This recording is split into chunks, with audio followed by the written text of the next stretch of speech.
నమస్తే అండి. నేను మీ డాక్టర్ నీరజాని. ఈరోజు నేను చెప్పాలనుకుంటేది చాలా important topic. Care giver burnout అంటాం అనమాట దీన్ని. ఇదేంటి అంటే ఇప్పుడు నరాల రోగాల్లో ఎస్పెషల్లీ దీర్ఘకాలిక రోగాలు ఉన్నాయనుకోండి, ఆల్జిమర్స్ జ్ఞాపక శక్తి క్షీణించే రోగం. దాంట్లో మెల్లమెల్లగా ఫ్యామిలీనే గుర్తుపెట్టకపోవచ్చు, వాళ్ళని వాళ్ళే అద్దంలో కూడా గుర్తుపెట్టకపోవచ్చు.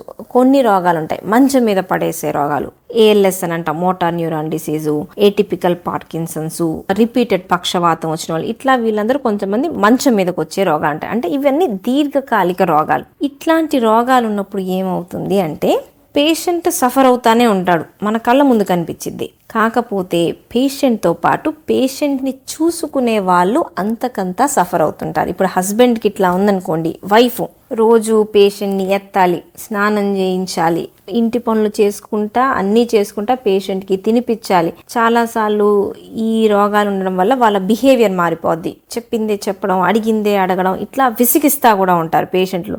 దీంతో ఏమవుద్దంటే కేర్ గివర్ అంటే మెయిన్గా ప్రధానంగా చూసుకునే పర్సన్ రోజు రోజుకి వీక్ అవుతా వస్తూ ఉంటారనమాట. ఇప్పుడు పెద్ద వయసులో రోగం వచ్చిందంటే పార్ట్నర్, వైఫ్ కానీ హస్బెండ్ కానీ వాళ్ళు కూడా పెద్ద వయసు వాళ్ళే ఉంటారు, 60, 70 అట్లా. సో ఆ ఏజ్లో ఇంకొక పర్సన్ని అంటే చిన్న పిల్లాడిని సాకినట్టు సాకాల్సి వస్తుంది అంటే చాలా ఇబ్బంది పడతారు. దీన్ని కేర్ గివర్ బర్న్అవుట్ అంటాం అనమాట. సో పేషెంట్తో పాటు ఇట్లాంటి రోగాలు ఉన్న వాళ్ళు వస్తూ ఉంటారు కదా హాస్పిటల్ విజిట్స్. అప్పుడు మేము పేషెంట్తో పాటు చూసుకునే వాళ్ళని కూడా చూస్తాం. తింటున్నారా లేదా, నిద్రపోతున్నారా లేదా, వెయిట్ ఏమన్నా తగ్గుతున్నారా, వాళ్ళకి షుగరు బీపీ ఉంటే వాటిని కంట్రోల్ పెట్టుకుంటున్నారా లేదా, వీటితో పాటు వాళ్ళకి ఎటువంటి సపోర్ట్ ఉంది, ఇంట్లో ఫైనాన్షియల్ సపోర్ట్ ఎట్లా, వాళ్ళకి ఇంటి పనులు చేసి పెట్టడానికి ఏమైనా ఉన్నారా, వారంలో ఒక రోజైనా వాళ్ళకి ఈ పనుల నుంచి బ్రేక్ దొరుకుతుందా లేదా, అప్పుడప్పుడు ఫెస్టివల్స్ లాంటి వాటిని సెలబ్రేట్ చేసుకోగలుగుతున్నా, ఇవన్నీ కూడా చూస్తాం అనమాట. ఎందుకు అంటే ఈ ప్రాసెస్లో 1 సంవత్సరం 2 సంవత్సరాలు ఇట్లాంటి పేషెంట్ని చూసుకున్నారు అంటే తర్వాత వీళ్ళు కూడా పేషెంట్ అయిపోతారు. అప్పుడు వాళ్ళని చూడటానికి ఎవరు ఉండరు. సో ఇది మాకు న్యూరాలజీలో, దాంతోపాటు కొన్నిసార్లు chronic kidney diseases, liver disease ఇవన్నీ ఉన్న వాళ్ళలో కూడా చూస్తాం. కేర్ గివర్ బర్న్అవుట్ అంటాం అనమాట. సో ట్రీట్మెంట్ అనేది పేషెంట్తో పాటు వాళ్ళకి కూడా డిప్రెషన్ ఉంటే తగ్గించడానికి, నిద్ర లేకపోతే సెట్ చేయడానికి, డైట్ ఎట్లా తీసుకున్నా, ఇవన్నీ కూడా చాలా ఇంపార్టెంట్. మంచి ఫ్యామిలీ సపోర్ట్ ఉండి డాటర్స్, సన్స్, పిల్లలు ఎవరో ఒకళ్ళు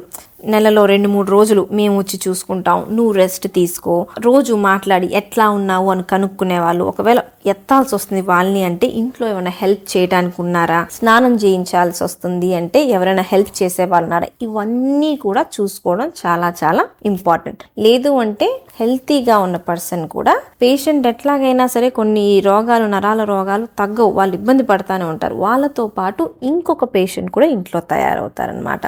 సో ఇది చాలా చాలా నెగ్లెక్ట్ చేసే వెరీ వెరీ ఇంపార్టెంట్ టాపిక్.